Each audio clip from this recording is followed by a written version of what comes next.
ஒரு முஸ்லீம் ஒவ்வொரு நாளுமே தன்னுடைய நேற்றைய தினம், தன்னுடைய இன்றைய தினம், தன்னுடைய நாளைய தினம், இந்த மூன்றையுமே ஒப்பிட்டு பார்த்து கொண்டே இருக்கணும்.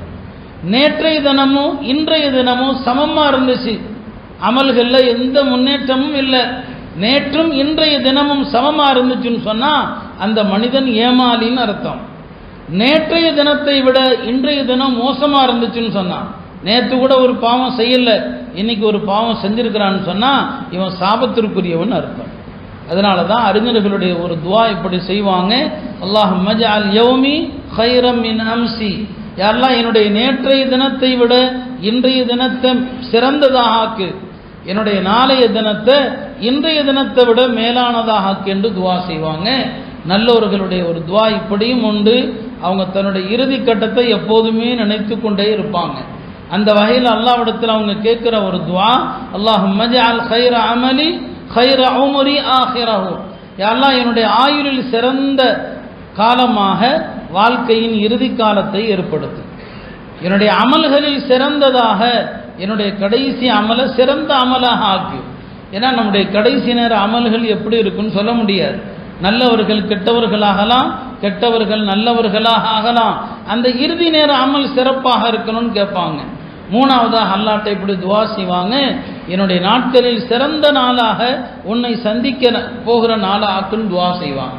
ஆக இப்படித்தான் நம்முடைய வாழ்க்கை காலங்களை இப்படி தான் பார்க்கணுமே தவிர ஒரு ஆண்டு முடிவதை கொண்டாட்டமாக வேடிக்கையாக பொழுதுபோக்கில் கழிப்பவர்கள் மூடர்கள். உலகத்தில் பெரும்பகுதி மக்கள் ஜாஹில்கள் தான்.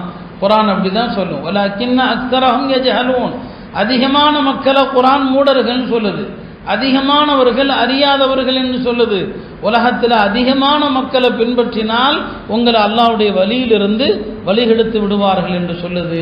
எனவே முஸ்லிம் வாலிபர்கள் நம்ம ஊரில் எதற்கெடுத்தாலும் வெடி போடுற ஒரு கலாச்சாரத்தை பார்க்குறோம் இல்லையா? தீபாவளிக்கு நம்ம வெடி போடுறோம், கிராமத்தில் கூட வெடி சத்தம் கேட்கறது இல்லை.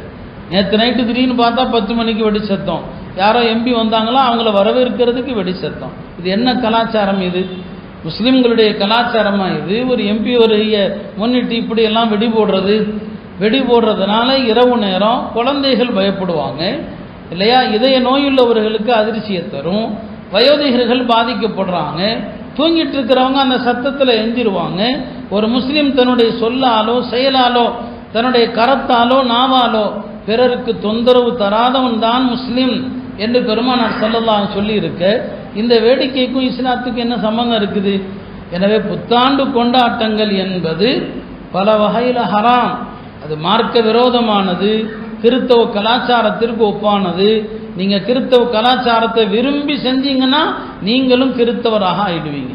மன் தஷப்பஹ பிகௌமின் ஃபஹுவ மின்ஹும், இன்னொரு சமுதாயத்தினுடைய பழக்க வழக்கங்களை அந்த சமுதாயத்தை நேசிக்கிற அடிப்படையில் ஒருத்தன் செஞ்சான்னு சொன்னால் அந்த சமுதாயத்தில் ஒரு அங்கமாக அவனும் ஆகிவிடுவான் என்று பெருமானார் ஸல்லல்லாஹு அலைஹி வஸல்லம் சொன்னாங்க.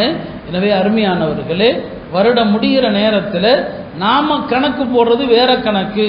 நம்முடைய ஆயுள் குறைஞ்சிருக்குது, நம்முடைய பாவங்கள் கூட இருக்குது. இமாம் கஸாலி அவர்கள் சொல்லுவாங்க, ஒரு முஸ்லீம் அவன் யோசிச்சு பார்க்கணும், நம்ம பிறந்ததிலிருந்து எவ்வளோ பாவம் செஞ்சுருப்போம்னு சொல்லி. ஒரு குத்துமதிப்பாக கூட ஒரு மனுஷன் தான் செஞ்ச பாவத்தை எல்லாம் ஒவ்வொரு பாவத்திற்கு ஒரு கல், ஒவ்வொரு பாவத்திற்கு ஒரு கல். இன்னிலிருந்து அவங்க சொல்றாங்க, இன்றிலிருந்து ஒரு மனுஷன் ஒரு முஸ்லீம் நான் செய்கிற பாவத்தை எல்லாம் அடையாளப்படுத்துவதற்கு ஒரு கல் எடுத்து போடுறேன் என்று நம்முடைய பாவத்திற்கெல்லாம் ஒவ்வொரு கல்லாக போட்டோன்னு சொன்னால் உங்கள் வீடு ஒரு சில நாட்களில் கற்குவியலாக நிரம்பிவிடும். நம்ம அவ்வளோ பாவம் செஞ்சிட்ருக்கிறோம், அவ்வளோ தவறு செய்கிறோம். நம்ம பாவங்களை ஒவ்வொரு கல்லை கொண்டு நிரப்பணும்னு சொன்னால் நம்ம வீடு சீக்கிரம் நிரம்பிவிடும் என்பதாக சொன்னான். அருமையானவர்களே, இப்படி தான் நம்முடைய வாழ்க்கை. ஒரு ஆண்டு முடிகிற நேரத்தில் நம்முடைய பாவங்கள் எவ்வளவு அதிகமாக இருக்குது என்பதை நாம் யோசிக்கணும். யாருக்கு எவ்வளவு ஆயுள் காலம் தெரியாது, நமக்கு யாருடைய ஆயுள் எப்படி இருக்கிறது தெரியாது. ஆரோக்கியமாக இருந்தவர்கள் திடீரென்று உடல் நோய்வாய்ப்பட்டு மரணிச்சிருவாங்க இல்லையா? வாழ்க்கையில் அப்படி எத்தனையோ சம்பவங்களை நாம் பார்த்து கொண்டிருக்கிறோம், எத்தனை பேரை வழி அனுப்பி கொண்டிருக்கிறோம்.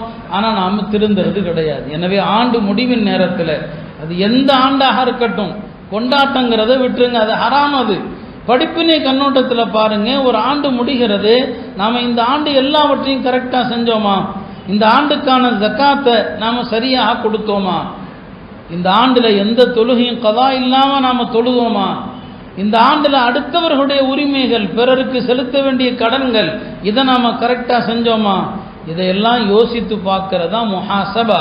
ஒவ்வொரு மனிதனும் சுய பரிசோதனை செய்கிறது. அருமையானவர்கள்.